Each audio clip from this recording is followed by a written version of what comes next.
de la materia. Empezamos con el gaseoso, después el líquido, y ahorita vamos a adentrarnos un poco más al estado sólido. Si se dan cuenta, no, como que lo organizamos de acuerdo a las interacciones intermoleculares que van a tener pues estos tres estados, ¿verdad? Se recuerdan que en el gaseoso no habían interacciones, en el líquido eran como que medianas, ¿verdad? Y ya en el estado sólido, pues sí son bastante fuertes, ¿verdad?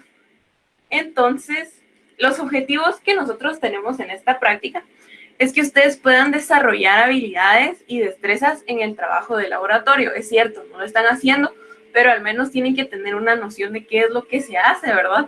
Y sobre todo, ¿por qué? También eso les vuelvo a recalcar a ustedes que al menos sus reportes siempre tienen que ir enfocados en la parte experimental. Lo que es fundamento teórico, nosotros lo damos para que ustedes puedan entender mejor lo que están haciendo, pero la práctica en sí se basa en la sección experimental.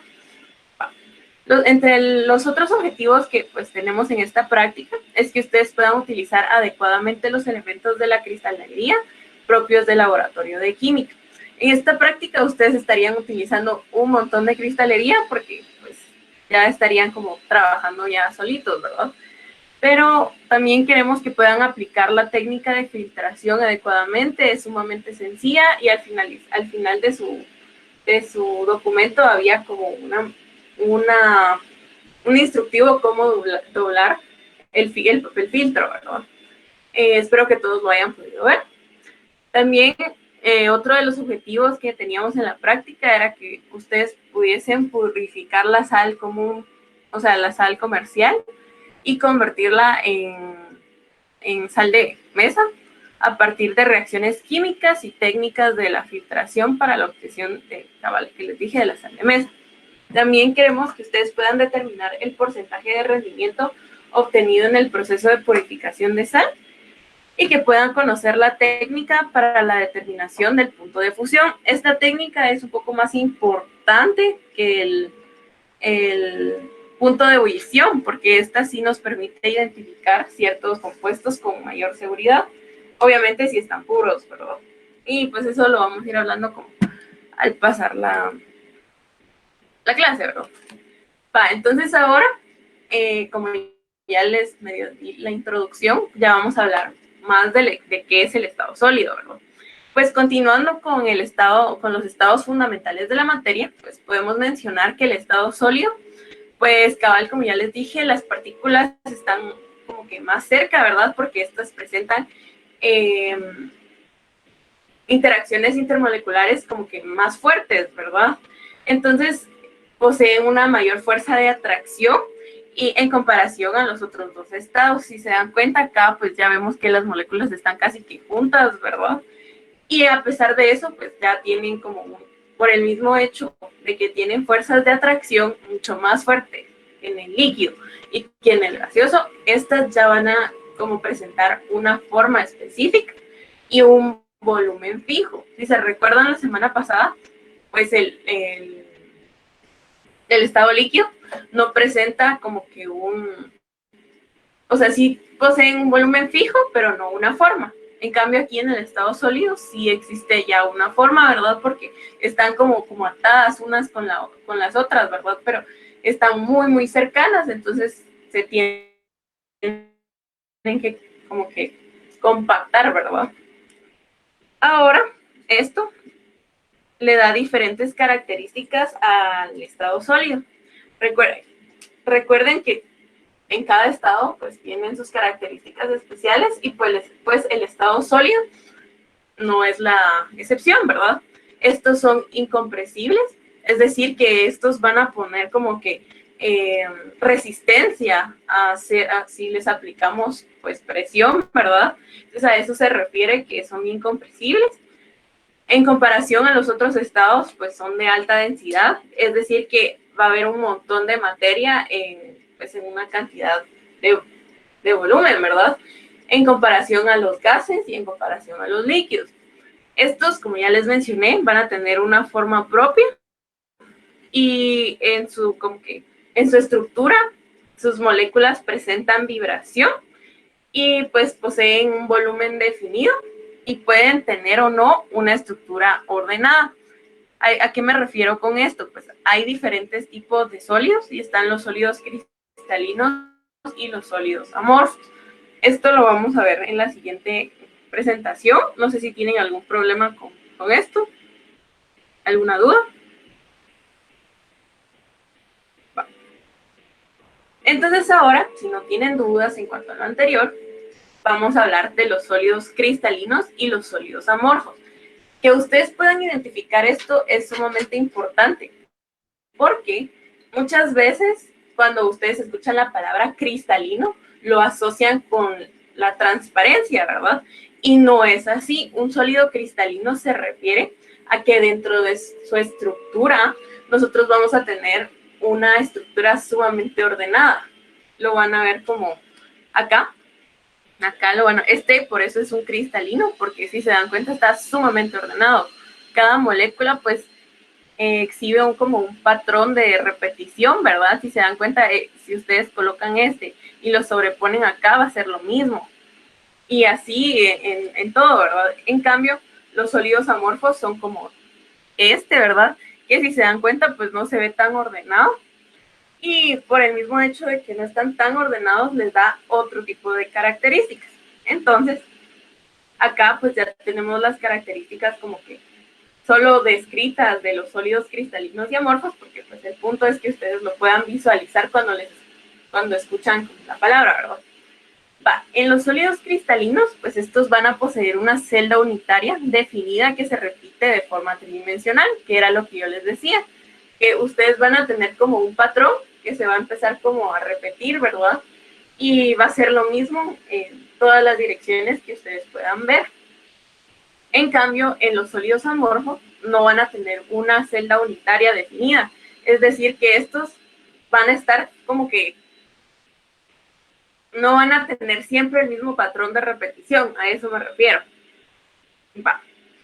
Entonces, entre los sólidos cristalinos, ustedes también pueden ver que sus moléculas están sumamente ordenadas, que hasta es como bien bonito verlo, ¿verdad? Pero en los sólidos amorfos esto es lo contrario, las moléculas no se encuentran ordenadas, al menos no en un orden como que repetitivo, ¿verdad? También los sólidos cristalinos van a presentar una mayor estabilidad y pues esto lo van a reflejar en su rigidez, es decir, que estos son mucho más rígidos que los sólidos amorfos. Esto si quieren se los voy a explicar más con las imágenes, ¿verdad? Y en cambio, en los sólidos amorfos, pues estos van a presentar menor estabilidad, y es decir, esto se refleja mucho en su fragilidad. Otra cosa importante es que en los sólidos cristalinos existen cuatro tipos de cristales de estos, y pues todos se relacionan en cuanto al enlace que forman. Están los sólidos iónicos, los covalentes, los moleculares y los metálicos. En cambio, en los sólidos amorfos, pues usualmente se les conoce como vidrios, y actualmente se conoce alrededor de 800 tipos de vidrio. No sé si tienen alguna duda en cuanto a eso. Entonces acá, si no tienen dudas, pues podemos hablar ya del cuarzo. Si se dan cuenta, hay como que materiales que pueden exhibir ambas formas. Pueden exhibir la forma de un sólido cristalino y la forma de un sólido amorfo. Entonces acá, cabal, les ponemos el ejemplo de que cabal este es el cuarzo cristalino. Si se dan cuenta, como ya les había enseñado, pues acá se encuentran como en un patrón repetitivo. Pero si ustedes se ponen a ver acá, la forma que este tipo de cuarzo va a exhibir va a ser esta, porque esta es como también para que tengan como este tipo de patrón, ustedes van a necesitar un montón de tiempo, así muchísimo tiempo, porque acá se va a ir dando una cristalización como que súper lenta, ¿verdad? Si ustedes saben, pues los cristales de cuarzo se encuentran como en volcanes y en áreas donde pues la presión ha sido muy diferente, ¿verdad? Pero ha tenido como un montón de tiempo para que cristalice.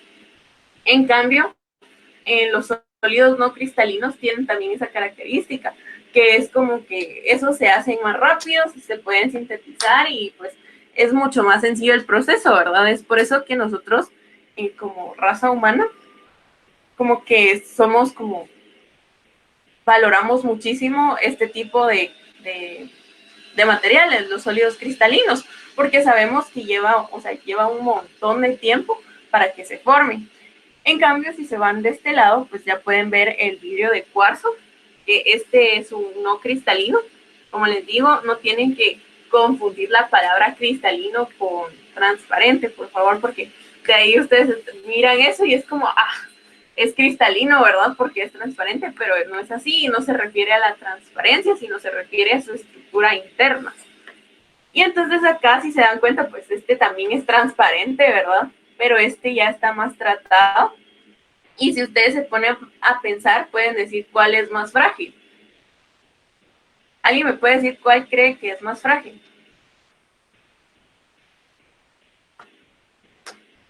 ¿El vidrio de cuarzo? Es más frágil el vidrio de cuarzo.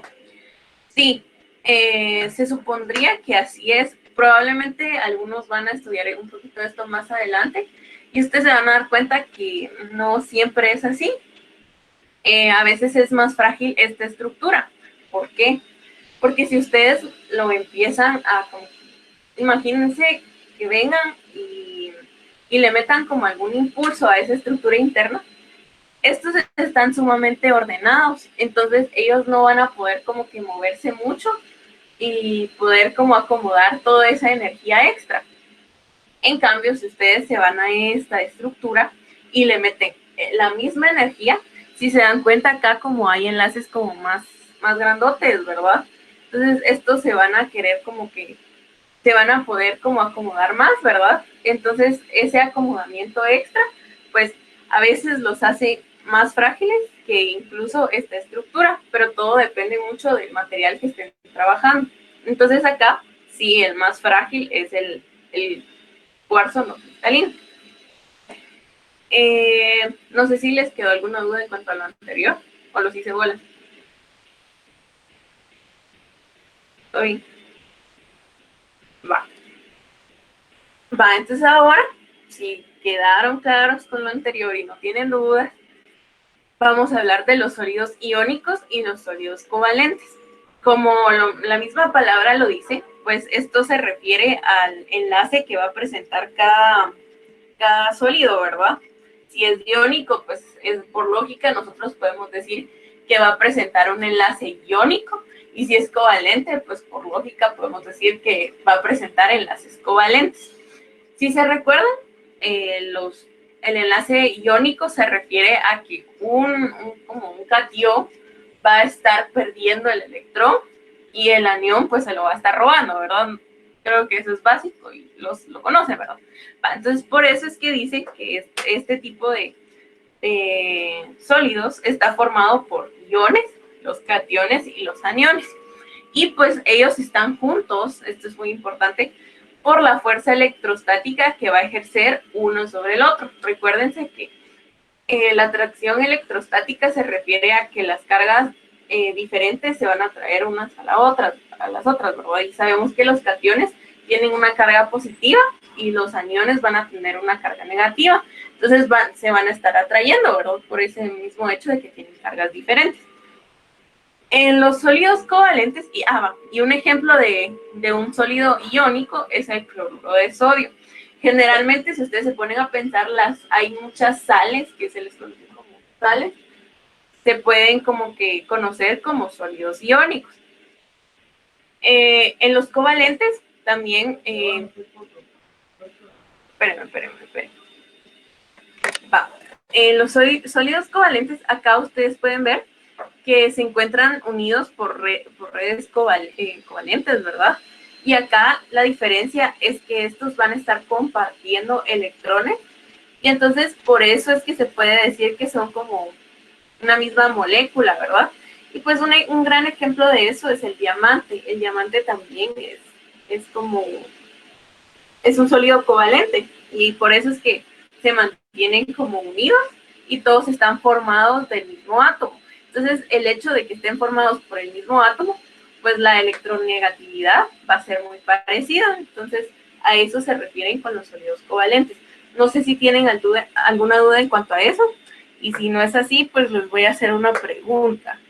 ¿En cuál de los dos clasificarían ¿qué les digo? El nitrato de plata. ¿En iónico o en covalente?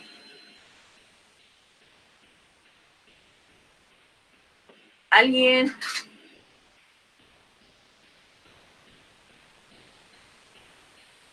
¿Me escucha?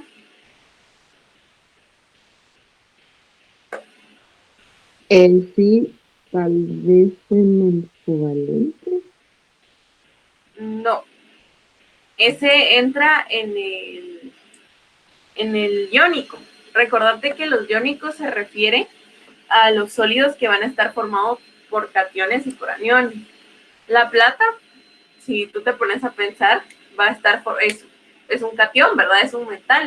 Y usualmente los metales es sencillo hacer que como que pierdan electrones, ¿verdad? Y el nitrato, pues es un anión, ¿verdad? O sea, aunque te esté formado como por por varios átomos, perdón, puede ejercer como un anión. Entonces, ese va a estar entre los sólidos iónicos. Entonces, no sé si les queda como duda en cuanto a eso, o les hago otro ejemplo para asegurarme que sí están bien. Recuérdense, la diferencia está en los enlaces que van a estar exhibiendo. Si es una sal, usualmente va a ser iónica, y si no, o sea, si tienen como los mismos tipos de átomos, usualmente van a poder decir, bueno, lo más probable es que sea un sólido covalente. ¿Alguna duda? Va, si están bien ahí, pues ya podemos hablar como de los sólidos cristalinos y sus efectos. La verdad, a mí me sorprendió bastante que ustedes estuviesen viendo esto. Denme un segundo, se me olvidó grabar la clase.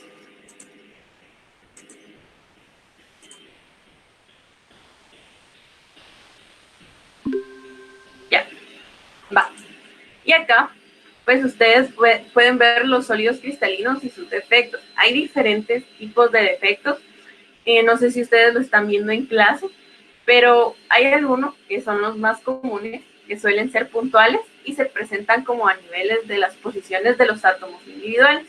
Pero estos no van a ser los únicos defectos que van a encontrar. Hay defectos lineales y hay defectos de superficie. Si alguno tiene como alguna duda o le interesa un poco esto, pues pueden referirse a Chang, ¿verdad? Y ahí pues les explica como más a fondo. Entonces hablando de estos que fueron los defectos que nosotros les colocamos en su práctica experimental, pues para que ustedes tengan en cuenta, existe el átomo sustitucional, que quiere decir que hay un átomo diferente al original y por eso es sustitucional, ¿verdad? Porque lo está sustituyendo. En las vacancias, pues las vacancias es como lo dice, ¿verdad? Que va a ser ausencia de un átomo en un lugar donde debería de estar. Y los átomos intersticiales, pues estos se refieren a que van a existir átomos en lugares que no están como señalados en la red. Entonces, para aclararles mejor esto, pues les ponemos esta imagen, ¿verdad? Si ustedes ven acá, pues esta va a ser la estructura perfecta. Si se dan cuenta, pues cada puntito está como que está en su lugar, ¿verdad? O sea, cada puntito aquí tiene que estar ahí para poder mantener la estructura perfecta y la estructura cristalina. En cambio, de este lado, ustedes ya se van a dar cuenta que al menos el grandote es un átomo sustitucional, porque ya no es ni siquiera del mismo tamaño de los originales, ¿verdad? Entonces eso va a ser como un problema, al menos para la red cristalina, porque estos ya no van a tener como la misma cercanía que los que se encuentran acá, ¿verdad? Porque este átomo está grandote, ¿verdad? Tiene un radio más grande. El átomo intersticial, pues si ustedes se dan cuenta, pues no está ocupando un lugar, como ya les mencioné, no ocupa un lugar que ya estaba definido dentro de la estructura cristalina. Se encuentra como, ahí había un espacio y ahí lo colocan, pero aunque sea pequeño, también va a ejercer algún tipo de, ya sea atracción o repulsión entre estos que sí se encuentran en la red cristalina. Y ahora acá, que esta es la vacancia, como lo dice el nombre, pues va a ser la ausencia de uno de los como que átomos que sí debería de estar ahí, ¿verdad? Entonces también ejerce como que un punto de quiebre o un problema, ¿verdad? Si nosotros le apachamos como le causamos presión a esto, es más fácil que se rompa así a que se rompa acá, porque acá, pues, si ponemos acá como una planchita que le esté causando presión, probablemente todo se va a estar como que repartiendo equitativamente porque todos los átomos son iguales. En cambio acá no. Si nosotros le empezamos a meter algún tipo de presión, vamos a dar cuenta que acá pues se va a romper más fácil por este átomo, y acá no digamos también por la ausencia de este átomo. No sé si tienen dudas en cuanto a esto. Igual el video lo explica muy bien, entonces eso también creo que los va a ayudar. Si no tienen dudas en cuanto a esto, podemos empezar con la sección experimental. ¿Algún comentario en cuanto a lo anterior?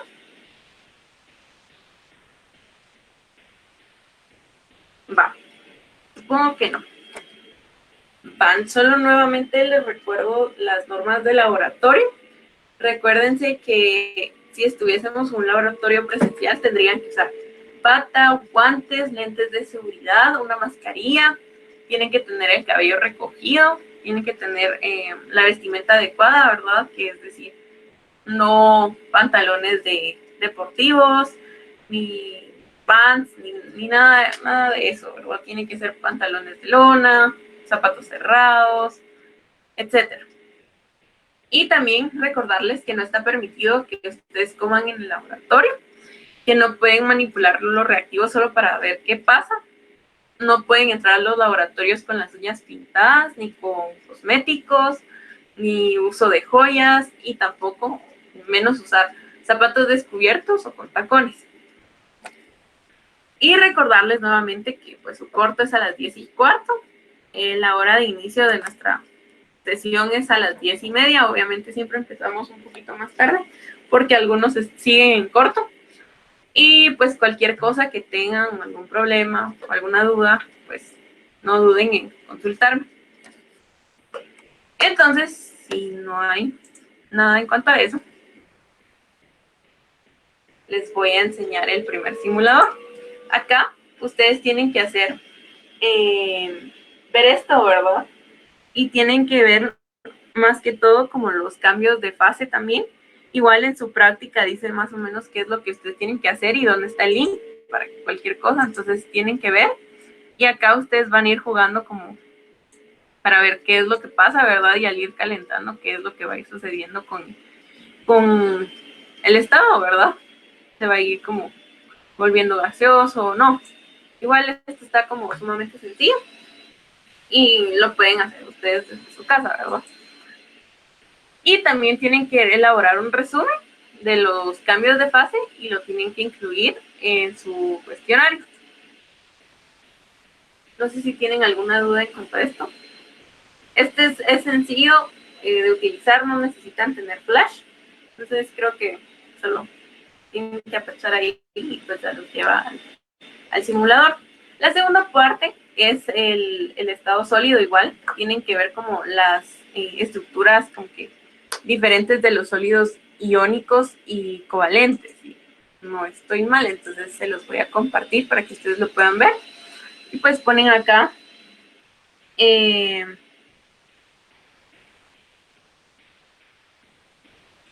miento, son amorfos y cristalinos. Se van acá y ustedes pueden ver el sólido cristalino y el sólido amorfo. No sé si están viendo mi pantalla, es que como ustedes casi no hablan, no sé si estoy hablando solita o no. Sí, se mira tu pantalla. Solo no sé, no. Aquí está. Sí, se mira tu pantalla. Gracias. Fíjense que esto no se debería de ver así. Aquí están, miren. ¿Y lo logran ver? Sí. Gracias. Entonces ahí ustedes pueden ir jugando bien con las estructuras que tienen ahí, pues pueden ver como más claro lo que es un sólido amorfo y un sólido cristalino. Creo que lo que sí tiene esta página es que sí les va a cargar como un poquito más lento. No sé si tienen alguna duda en cuanto a eso. Y acá pues ya tienen que ver ustedes el video de los defectos puntuales, que prácticamente les explica como más a profundidad lo que ya les expliqué de las vacancias, el sustitucional, etcétera, ¿verdad? Entonces ahora ya podemos como que ver bien este video, que es como la purificación, y más que todo queremos que ustedes puedan ver cómo es el método de filtración, ¿verdad? Que ya que no lo van a hacer, pues al menos tengan una idea de cómo se hace. Entonces, les voy a colocar No. De sodio, pero también se producía sulfato de sodio. Además que tenemos que tener en cuenta... Se los voy a adelantar para que igual lo pueden ver como más despacio en su casa. Entonces se los voy a adelantar un poquito para que vean cómo sería la filtración. Y ahora lo cito. Recordad que el hidróxido de cobre es muy poco soluble en agua, por eso precipita, y por tanto disolveremos en agua el sulfato de sodio y la pequeña cantidad que quede de sulfato de cobre o bien de hidróxido de sodio. Se los voy a adelantar. Aquí le pongo esta pieza que tiene un aro en la que colocaremos. Eso sí es sumamente importante. Esta pieza lleva aquí un tornillo con el que podemos apretarla a la altura que deseemos. Aquí ha quedado un poco baja, pues la subimos. Colocamos un vaso vacío. Vamos a bajar un poquito. Aquí está. Y ahora ponemos papel de filtro.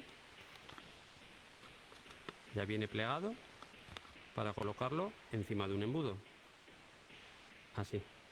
Vierto el contenido del vaso.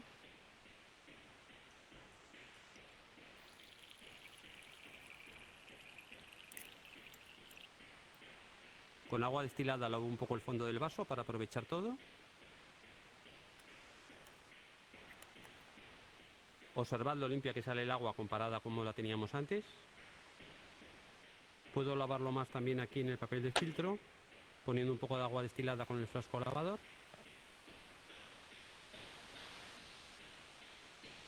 Hidróxido de sodio. Ay, perdón. Pero también se producía sulfato de sodio. Prácticamente esa es la técnica de filtración. Es lo que ustedes tienen que tener en cuenta, que es sumamente sencilla. Lo importante de esta técnica es el doblado del papel, ¿verdad? Que por eso se les da como un instructivo para que ustedes al menos tengan una idea de cómo se dobla, porque de ahí llegan a otros cursos y no saben cómo doblar el papel, ¿verdad? Entonces es sumamente importante que pues, tengan más o menos una noción. Otra cosa es que esta técnica, como ya les dije, es muy sencilla, pero es muy útil y se utiliza especialmente cuando nosotros tenemos como que un sólido y un líquido, ¿verdad? Y lo que nos interesa, pues ya sea el líquido o el sólido, pues lo vamos a utilizar para como una técnica de separación. Ya esta se basa en una separación física, ¿verdad? Porque una cosa no es como que afín con la otra. No sé si tienen...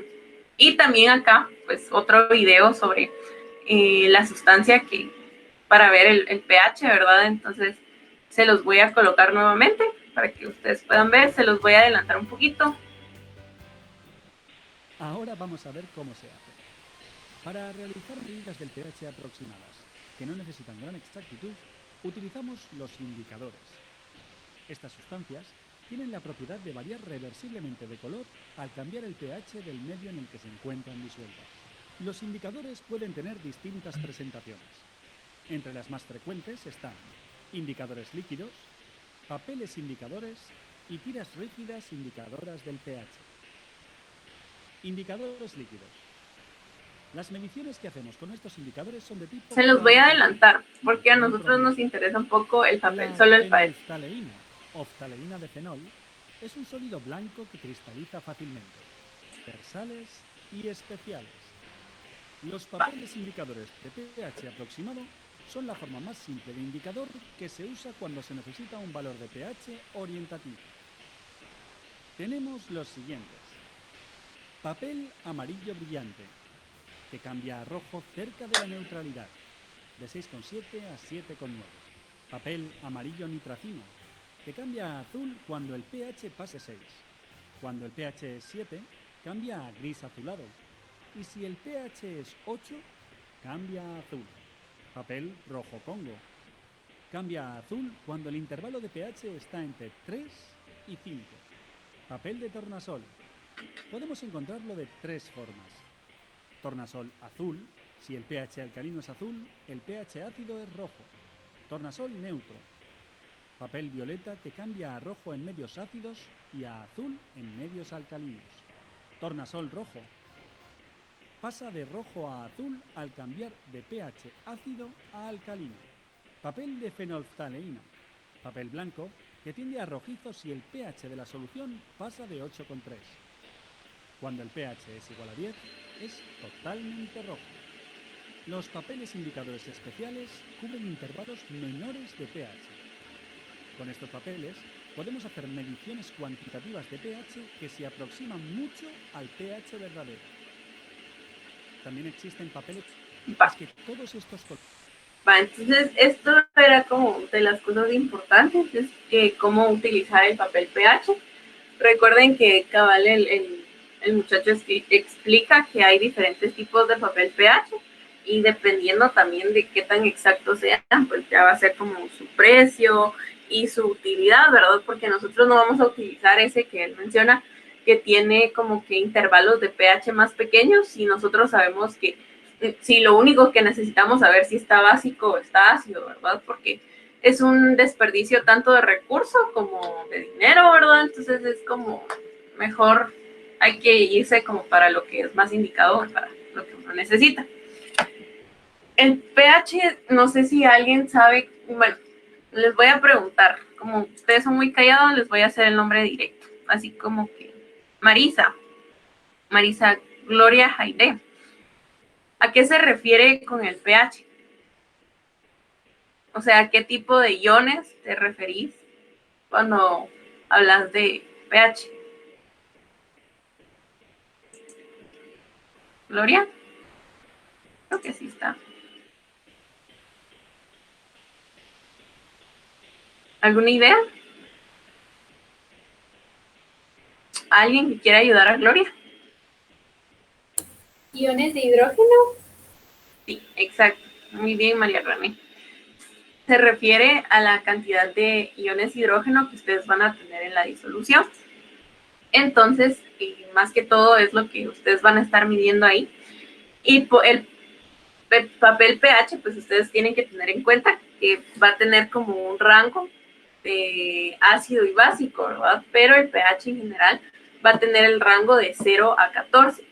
Siendo los valores más bajos, van a ser los más ácidos, y los más altos, o sea, el más cercano a 14, van a ser los más básicos. Y pues como nosotros sabemos como que el punto neutral que nosotros vamos a tener va a ser el 7, y este usualmente va a estar dado por el agua, pues una sustancia que nosotros vamos a tener como usualmente o idealmente neutra va a ser el agua. No sé si tienen dudas en cuanto a esto, y si no, pues vamos a la simulación. La simulación está bien bonita, ustedes van a poder ir jugando con el papel pH.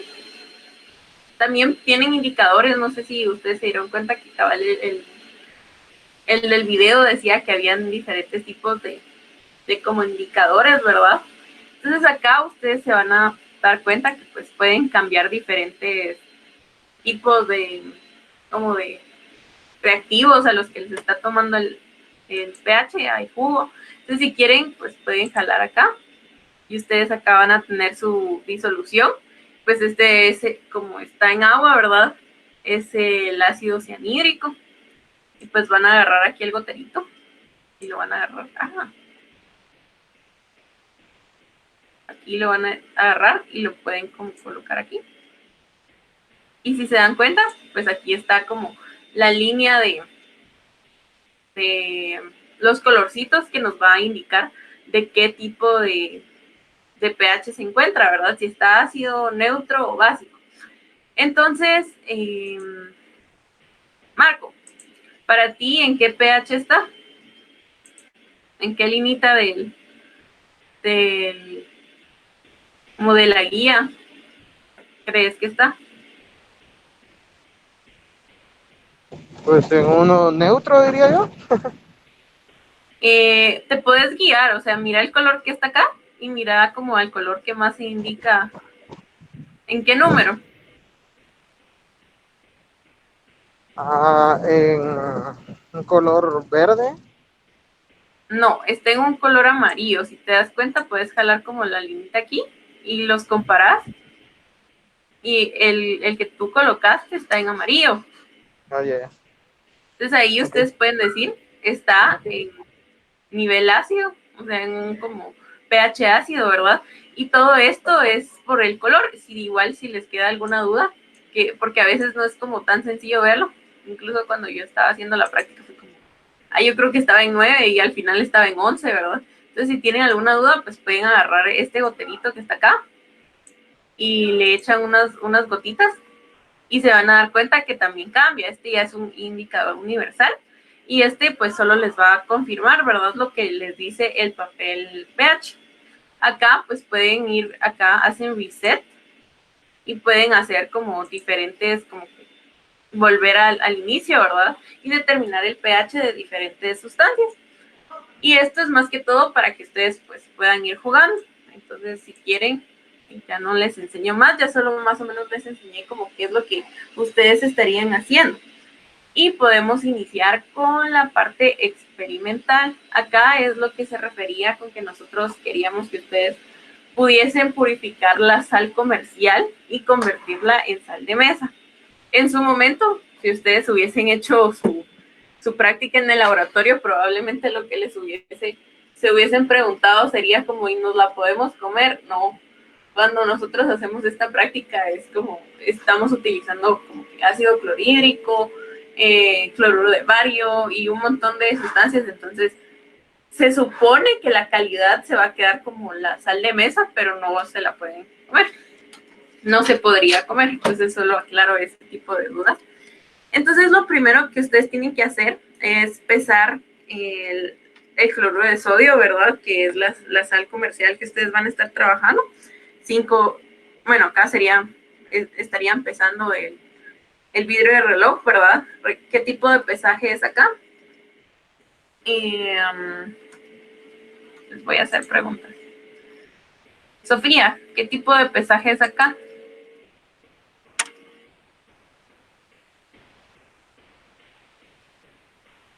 ¿Es directo? ¿Es por diferencia? ¿O es prefijado?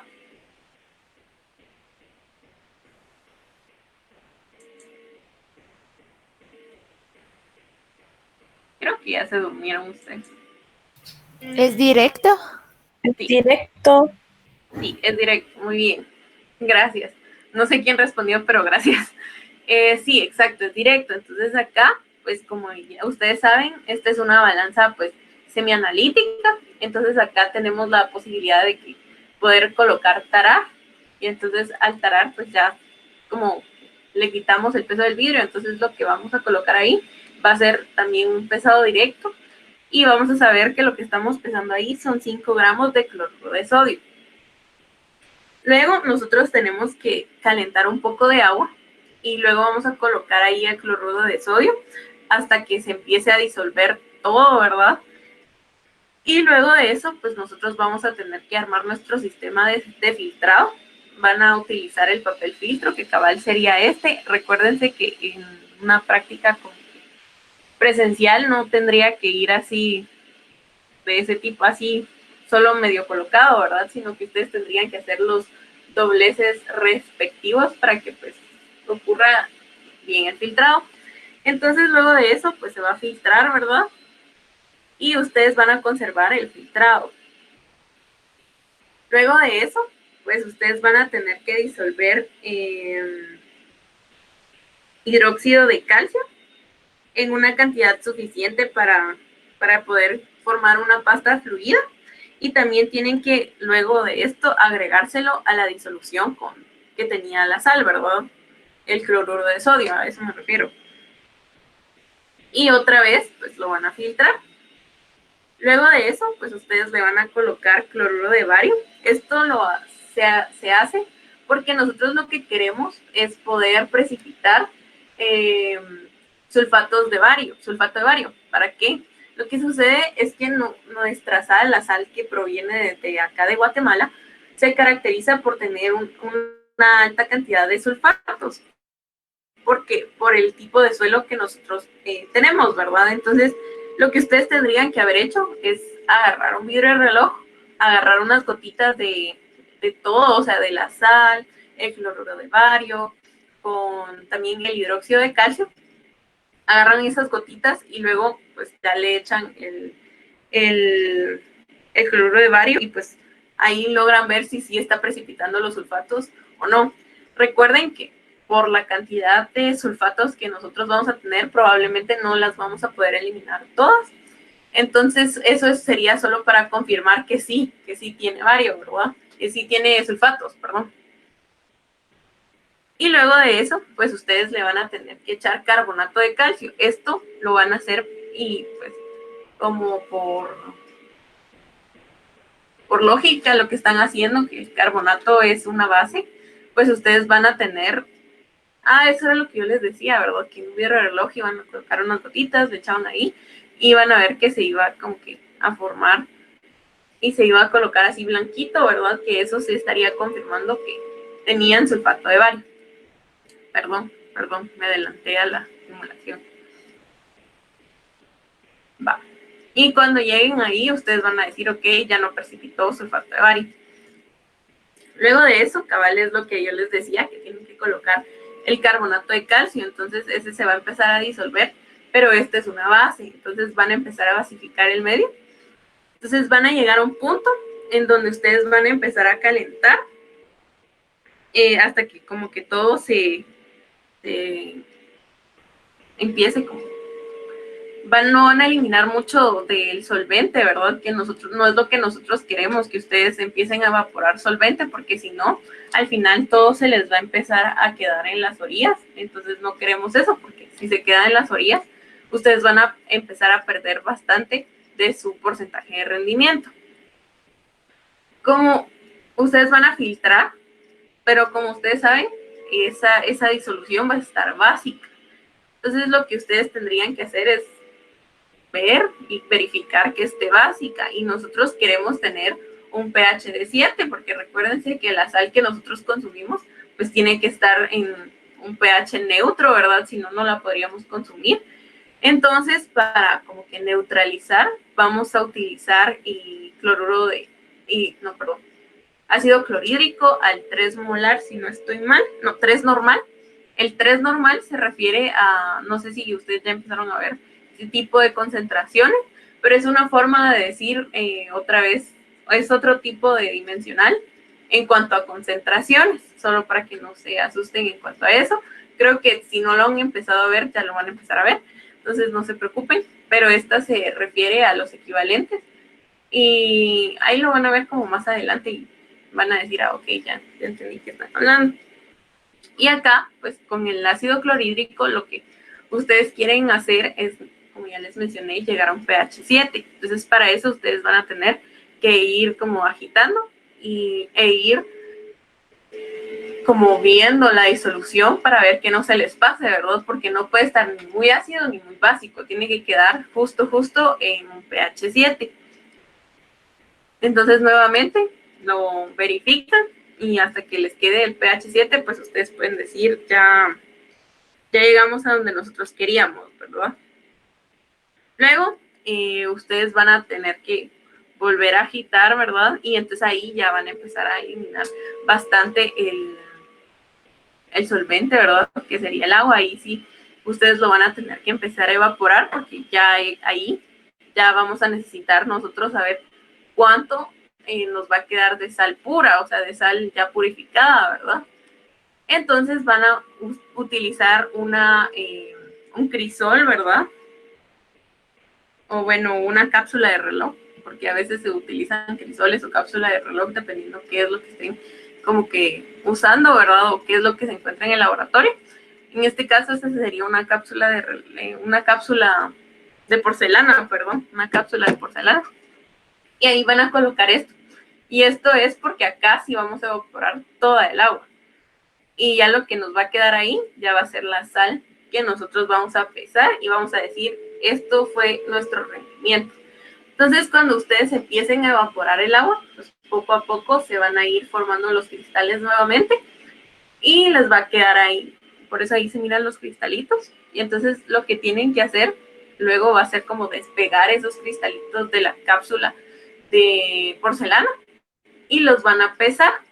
Entonces ya cuando los pesen, ustedes van a decir, bueno, esto es lo que nosotros tenemos. Y luego acá ustedes van a tener que hacer otra medición que acá no se coloca. ¿Qué tipo de medición tendrían que hacer para saber cuánto les quedó? Esto es muy, muy importante desde su práctica número 1. Va, si no se recuerdan. Acá lo que ustedes tendrían que hacer sería un pesado por diferencia. Ustedes tendrían que sacar de ahí los cristales para tener como un valor más exacto. Pues sacan los cristales ahí, lavan la cápsula y de ahí la pesan. Entonces, como ustedes saben cuánto tenía la cápsula con los cristales, entonces van a como que restar el peso, ¿verdad? Solo la cápsula. Entonces ya sabría cuánto le salió de los cristales. No sé si alguien tiene una duda. Ay, yo sí, Emily, disculpa, no entendí. O sea, ¿por qué esta es por diferencia y la primera que hiciste era directa? Si era como casi lo mismo, ¿no? O sea, se hacía lo de la tara y se le restaba lo que pesa Va, el recipiente. Perdón, eso no entendí. no, dale, ahorita te lo explico. Va, mira, esto es por diferencia, porque acá tú, o sea, esto no se va, o sea, esto se los estoy explicando extra, ¿verdad? Sino que acá ustedes están viendo un pesado directo. Pero acá ustedes en este 32.17 gramos, ustedes están viendo el peso que tiene la cápsula y el peso de los cristales, pero a ti no te interesa el peso que tenga la cápsula. Entonces lo que ustedes tendrían que hacer para determinar cuánto le salió de los cristales sería venir y limpiar la cápsula lo más que se pueda, ¿verdad? Y colocar sus cristales ya sea en un vidrio de reloj o en un papel como encerado. Y de ahí, pues, lavan la cápsula, la secan bien, bien, bien y la vuelven a colocar en la balanza. Entonces ahí, ustedes están pesando cuánto, o sea, valga la redundancia, la cápsula, ¿verdad? El peso de la cápsula. Entonces, ustedes quieren saber cuánto les salió de los cristales, porque si tú te venís y los volvés a pesar, cómo se va a quedar, o sea, viéndolo bien, se va a quedar bastante en las paredes de la cápsula, entonces no van a tener como exactamente cuánto obtuvieron, en cambio por diferencia sí, porque ustedes van a saber, bueno, este peso pertenecía a la cápsula y pues el resto tiene que ser de cristales, ¿verdad? Entonces por eso se refiere a que es por diferencia, porque ustedes van a tener 32.12 y 0.17 y ponele lavan la cápsula, la secan bien, bien y la vuelven a pesar y le sale que, ¿qué les digo? 30 eran de la cápsula, ustedes pueden decir, bueno, 2.17 gramos son los cristales que nosotros logramos obtener ya puros. No sé si ya te queda un poquito más claro. Sí, eso sí lo entendí, gracias, pero lo que me pregunto es por qué al principio como de la práctica, por así decirlo, cuando pesaste el cloruro de sodio, si no estoy mal, en un vidrio de reloj dijiste que era directa y, o sea, no entiendo por qué si seguimos como el mismo método, se le quitaba lo que pesaba el vidrio del reloj. Va, Entonces, es no, como que me perdí. ya entendí. Va, es directo porque el tarado no es como que tú le estés quitando el peso, o sea, sí se refiere a que le estás quitando, pero se lo estás quitando de la balanza, a eso me refiero, o sea, tú, el quitar el peso en la directa se refiere a volver a poner en cero la balanza. Entonces, si tú colocas algo ahí y como ya está en cero, pues lo que vas a estar pesando va a ser directo, ¿verdad? Entonces tú no vas a tener que venir y decir, bueno, le voy a quitar el peso del vidrio de reloj otra vez, ¿verdad? No, porque ya no es necesario, porque cabal la balanza te da esa como que, esa facilidad de tarar, y el tarado es volver a poner la balanza en cero. No sé si eso te queda un poquito más claro. En cambio aquí no. Acá sí le tenés que hacer tú la resta mentalmente, o al menos en una calculadora, para decir, bueno, la cápsula pesaba 30 y el total, o sea, el total que yo tengo acá se refiere a las dos cosas, o sea, al recipiente y al producto. En cambio, al inicio no. Al inicio tú tenés el vidrio, el reloj, tarás, es decir, la balanza se vuelve a colocar en cero, le agregas el cloruro de sodio y entonces te quedan 5 gramos. Esos 5 gramos, tú ya sabes que ahí tenés 5 gramos. Y al vidrio del reloj, pues los despreciamos en el tarado. No sé si Ya, te ya quedó. creo que sí, ya me quedó más claro, pero entonces eso quiere decir que un pesaje directo no lo podría hacer yo en una balanza granataria en este caso, porque pues Exacto. no Ajá. tiene esa función. Ah, Ajá, ya, exacto. Eso es lo ya que lo ustedes entendí. tienen que Muchas entender. gracias. Dale, no te preocupes. Sí, ese es lo que ustedes tienen que tener en cuenta. El tarado generalmente o sea, tarar esa función se refiere a una balanza ya analítica, al menos una balanza digital, ¿verdad? Que tienen este tipo de funciones. En las granatarias tienen que ser mediciones, pues, usualmente son prefijadas o son por diferencia. Por eso yo les decía que tienen que tener bastante en cuenta eso. No sé si ya les quedó un poquito más claro en cuanto a eso, y si no, pues pregúntenme de una vez. Y si todos estamos bien, pues ya podemos hablar sobre los datos de la purificación del cloruro de sodio. Como ustedes se recuerdan, cabal, en la primera parte nosotros utilizamos 5 gramos de cloruro de sodio. Vamos a tarar la tara de la cápsula de porcelana y del vidrio de reloj va a ser de 28.37. Y entonces de ahí la masa de la cápsula de porcelana, de vidrio de reloj y de cristales es de 32.17. Entonces acá por eso les digo que es de diferencia, porque ustedes ya van a tener como que en la última, donde dice acá, masa de cápsula de porcelana, vidrio de reloj y cristales, acá este es el total, ¿verdad? Lo que les va a pesar completo. Y acá ustedes van a tener solo lo que pesa la cápsula de porcelana y el vidrio de reloj. Entonces ahí ustedes diferencian, a eso se refiere, van a restar este peso de este y ya van a obtener cuántos gramos de cloruro de sodio purificado les quedó.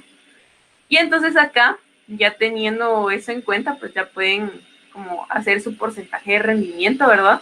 Que son los gramos de cloruro de sodio que ustedes pues tienen, dividido los gramos de cristales de cloruro de sodio por 100.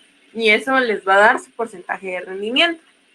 No sé si tienen duda en cuanto a eso. Estos son los datos que ustedes tienen que utilizar en su práctica, como ya les dije, para sacar como el peso de los cristales, ya les mencioné, es una diferencia, una resta. Y pues sí, estamos bien en cuanto a eso. Ya podemos hablar de los puntos de fusión. Como yo les mencioné al principio de la clase, el punto de fusión es mucho más útil que los puntos de ebullición, porque estos no se ven afectados por la presión. Entonces, ustedes pueden ir al mar a fundir, ¿qué les digo? Sal no, porque tiene una temperatura muy alta. Algo, ¿qué les digo? Algo que sea fácil de fundir. Azúcar, pongan. El azúcar funde rápido.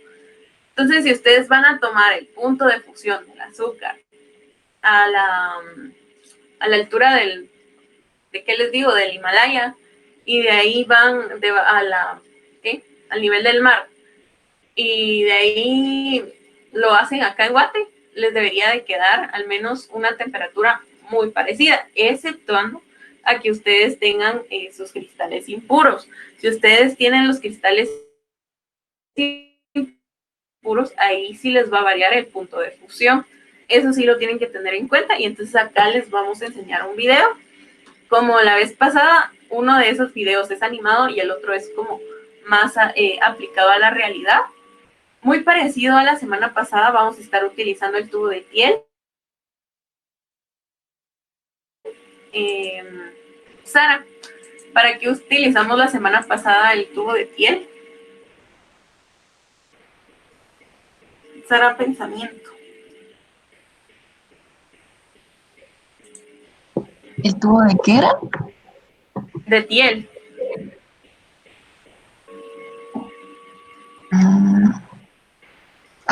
Ya. El del bracito.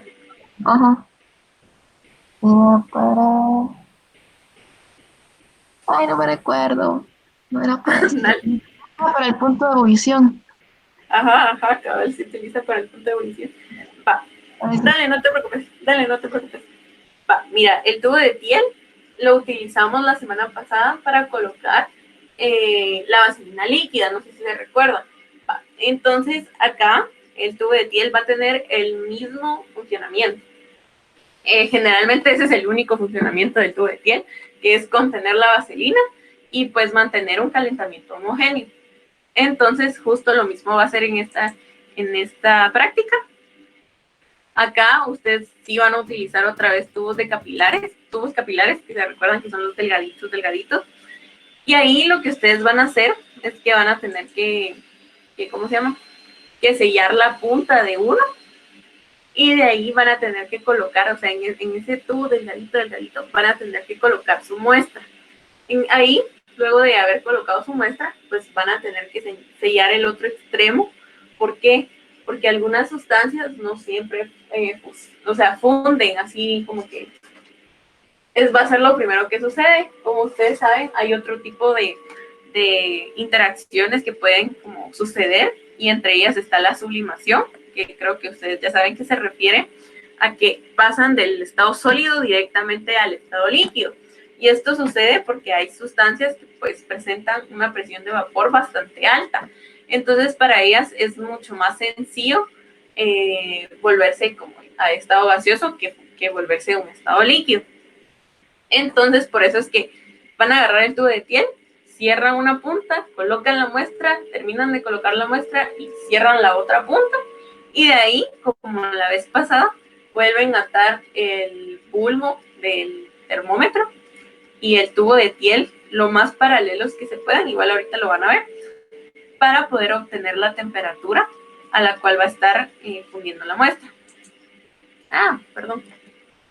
Ahorita les voy a colocar el video para que lo puedan ver y lo entiendan mejor, ¿verdad? Que solo con mis palabras.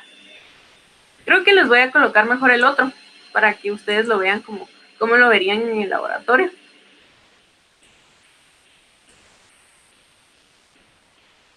Chale, el mundo está acá. Called the melting point of this liquid. Our aim here is to determine the melting point of the given compound. Justo así. Materials required: thermometer, stand with clamp, stirrer, spatula, hot plate.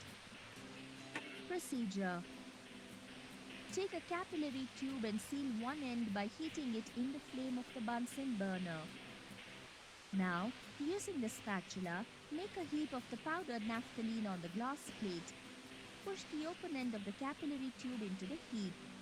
Some substance will enter into the capillary tube.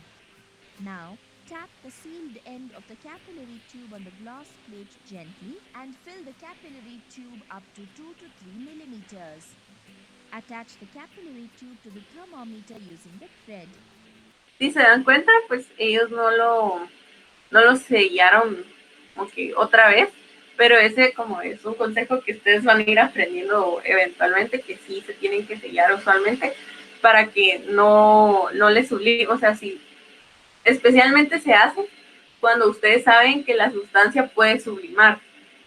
Y a veces ustedes no saben de qué sustancia están sacando punto de fusión, ¿verdad?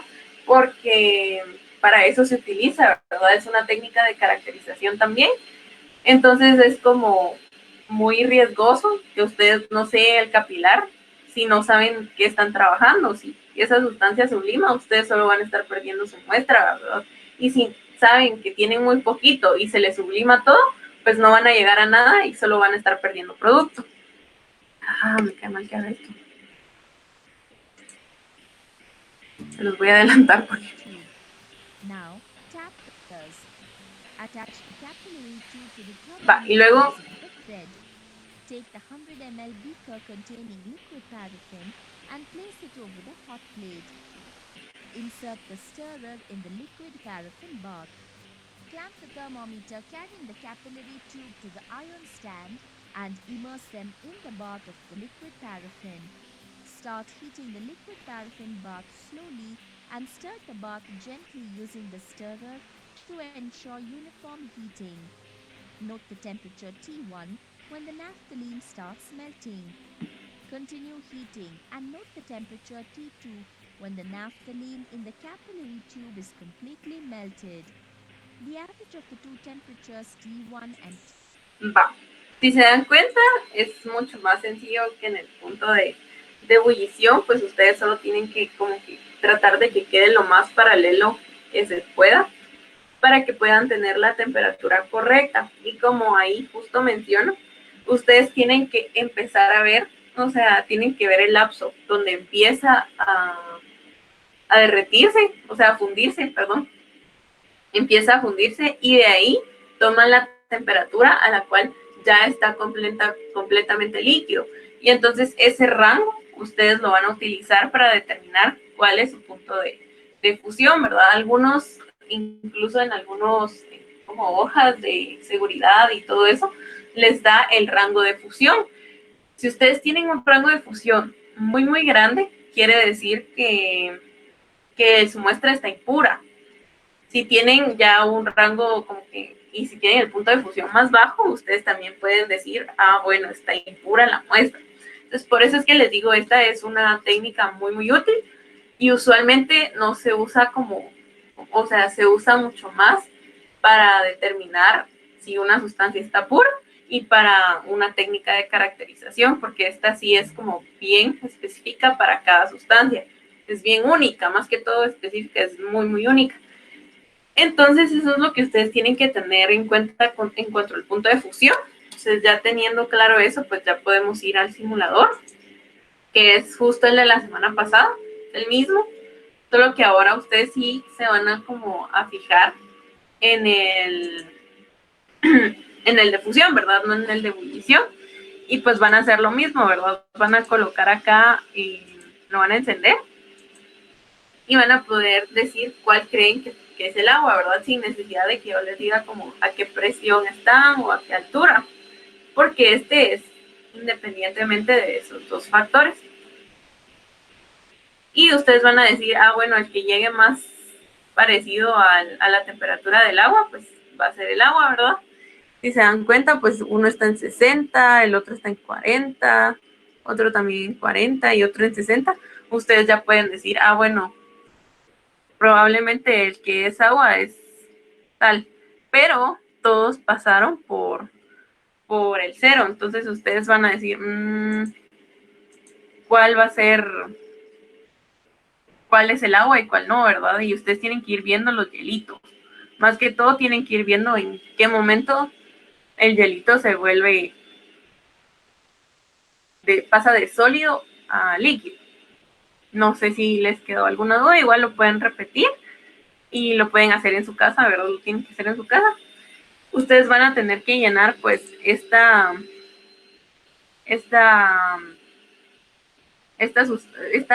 tablita y pues decir qué tipo de enlace iónico o covalente van a tener. ¿Cómo van a saber si es iónico o covalente? Pues esto tiene relación recuérdense que un enlace iónico va a ser más difícil romperlo, es decir, este va a fundir a temperaturas más altas. Y si es covalente, pues este no va a ser tan difícil romperlo, entonces va a fundir usualmente a temperaturas pues no tan bajas, pero sí más alcanzables que un enlace iónico. Es por eso que si ustedes tratan de poner un granito de sal en la estufa, se van a dar cuenta que esa empieza, o sea, se empieza a calentar y en vez de fundir se empieza a saltar, no se empieza a derretir o a fundir, pues, o sea, sino esa cosa solo va a empezar a saltar, pero es porque si ustedes se ponen a investigar, el punto de fusión de la sal está aproximadamente, ¿qué? En 900, 800 grados Celsius. Entonces sí es una temperatura súper alta, ¿verdad? En cambio, esta es muy sencilla, pues para disolverla, ¿verdad? Nosotros sabemos que en agua pues se disuelve bien rapidito, pero por eso es que nosotros podemos utilizar la técnica de purificación que utilizamos pues en la parte experimental. Y pues prácticamente esa sería la práctica. No sé si les quedó alguna duda. Pues yo traté de hacerlo más claro que se podía, ¿verdad? Pero si tienen alguna duda, pues pueden hablar ahora.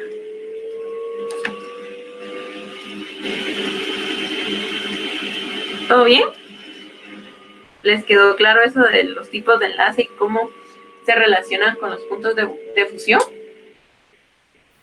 Sí. ¿Sí? Vale, gracias.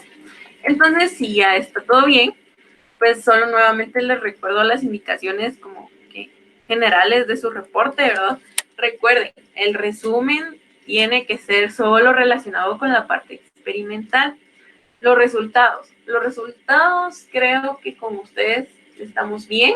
Solo recuerden, bueno, nunca está de más recordarles que estos van en tabla y que tienen que colocar la fuente correcta pues la fuente que nosotros les dimos al inicio del curso, ¿verdad? Que es datos experimentales obtenidos en el laboratorio 303, UNMIT. Yo en sus reportes, aunque no hubiesen puesto el 303 y hubiesen puesto 30X, les di todos los puntos, porque yo sabía que era el primero y que probablemente podían existir diferentes confusiones, pero ahorita en estos ya después del tercero en adelante, yo ya empiezo a calificar así como, bueno, ¿lo tienen? Sí, ¿lo tienen? No, así, porque ya al menos ya se les dijo al menos 3 prácticas que es lo que tienen que ir corrigiendo. En la discusión, ya nuevamente les digo, la discusión no es solo colocar lo que está en los aspectos a discutir, ustedes tienen que colocar todo, o sea, todo lo que pues les pueda ayudar a explicar sus datos, ¿verdad? Que eso es lo que se hace. Sino muchos, al menos en su primer reporte, colocaban así como, es que el calor se perdía en los alrededores. Sí, pero ¿qué eran los alrededores? Eso no, o sea, está bien que lo coloquen así, porque eso es teoría, pero ustedes tienen que relacionar la teoría con lo que están trabajando, ¿verdad? Tienen que ser un poco más observadores o al menos imaginárselo, no sé cómo explicarles en el sistema que ustedes están trabajando.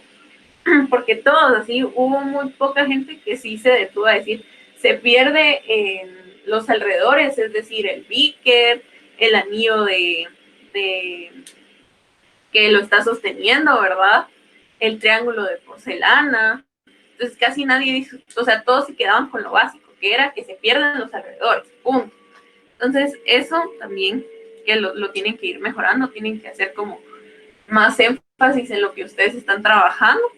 En cuanto a las conclusiones, si ustedes no discuten algo, o sea, no hablan algo de algo en la discusión, no lo pueden colocar en las conclusiones. Es como que hacer trampa, ¿verdad? O sea, si ustedes quieren llegar a concluir lo que...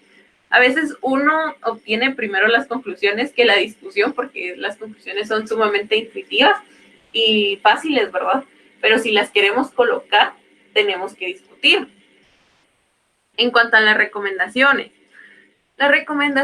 tienen que ser en cuanto a la parte experimental, o nuevamente, no puede ser así como colocar más videos o explicar, poner más ejemplos. como les digo, eso es como extra. La parte experimental es solo lo que dice sección experimental. Entonces, eso sería todo en cuanto a las recomendaciones.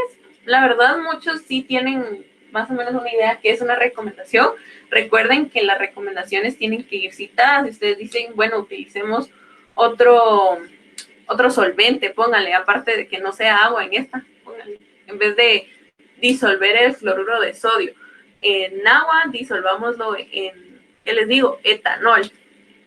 Entonces, si ustedes colocan eso, tienen que fundamentar de dónde lo están sacando y por qué. O sea, por qué nosotros usamos mejor etanol que el agua si sabemos que el etanol es menos ecológico que el agua, póngale. En el cuestionario creo que todos tuvieron sus 15 puntos completos. Obviamente si lo habían respondido bien, si no, pues sí les tuve que bajar puntos. En los anexos, la verdad, como esto no es una como experimental, la verdad, no estoy considerando que coloquen pues anexos, la primera, la segunda y la tercera, sí, porque ustedes habían hecho cálculos, pero ahorita pues no están haciendo como mayor cálculo que se diga, solo mejor coloquen bien sus tablas ahí, qué fue lo que obtuvieron, y con eso no les daría en los anexos. Los puntos extras se los estaría dando si lo entregan antes o no, y esos puntos extra no van en la nota que ustedes tienen, esos yo los voy colocando en mi cuadro. Solamente eso. En cuanto a las referencias, ustedes, la mayoría se quedó con lo mínimo, que eran 3, y la mayoría, no todos. Les aconsejo que traten de como diversificar mucho sus libros y de dónde empiezan a buscar información, porque este año va a ser su año de prueba de estudiante de la facultad, ¿verdad? Porque lo están haciendo todo virtual, pero ya de lo que viene, pues esperemos que sí ya sea presencial. Ahí sí ustedes van a sentir el cambio de qué es tener que ir y agarrar un montón de libros y justificar de dónde los están sacando. Entonces sí les aconsejo que pues al menos empiecen a diversificar en cuanto a libros y decir, bueno, este es confiable, este no, y por qué, ¿verdad? También les recuerdo que si utiliza un artículo científico, se les va a dar bonificación. Y al menos recordarles que son 2 de libros, 2 referencias de libros mínimo y una de ya de lo que sea, ¿verdad? Y las conclusiones también son 3, no tienen que ser teóricas y no tienen que ser puntuales. Muchas, yo les traté de decir, mira, la segunda y la tercera eran teóricas y la primera está bien. Al menos intenté hacer eso. Y luego tienen una semana para entregarlo, nuevamente esa computadora, y pues lo entregan en la plataforma de Moodle.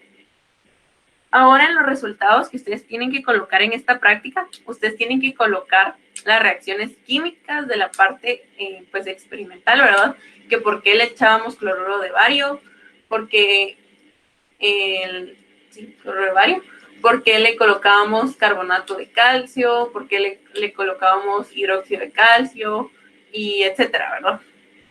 Tenemos que colocar también el pH inicial y el pH final después, o sea, el inicial sería antes de colocarle ácido clorhídrico y después de haberle colocado carbonato. Tienen que sacar también el porcentaje de rendimiento, que ya les colocamos ahí la fórmula. Tienen que colocar también el punto de fusión de las muestras y el pH de las muestras del simulador, ¿verdad? Que creo que ahí ese lo van a disfrutar, la verdad está bien bonito.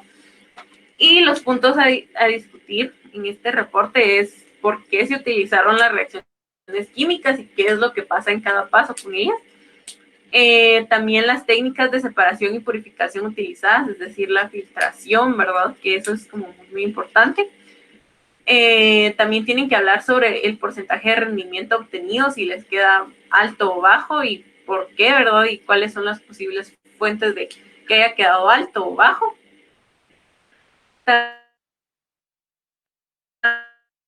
También es importante que ustedes hablen del pH durante el proceso de la purificación, por qué tenía que ser un pH 7, tienen que hablar del pH de las muestras del simulador y por qué pues cada muestra posee dicho valor, ¿verdad? Sí, o sea, sí, por qué el limón tiene un pH ácido y por qué, ¿qué les digo? El hidróxido de sodio tiene un pH alto. Tienen que hablar de los puntos de fusión, identificación de muestras y pues determinar si son iónicos o covalentes y por qué. Y también tienen que recordar que traten de explicar el porqué de sus resultados, ¿verdad? No es solo colocar teoría. Muchos tienen ese mal concepto de que creen que una discusión es solo colocar teoría y no es así. Una discusión lo que pretende es que a base de la teoría, en base en teoría, nosotros podamos decir, bueno, nuestros resultados salieron así, así, por esto, por esto, por esto, por esto. Eso es lo más importante que ustedes tienen que aprender ahorita. Y pues su cuestionario, ¿verdad? Que ahí están como todas las preguntas. Describir el proceso de filtración, el proceso de desecación y cómo se armó el equipo y elaborar un resumen de la primera y segunda parte y las ecuaciones que van a ser muy, muy importantes. Y creo que eso es todo. Tienen hasta la otra semana, hasta las 23:59 para que lo puedan colocar. Y eso es todo en cuanto a la práctica de hoy.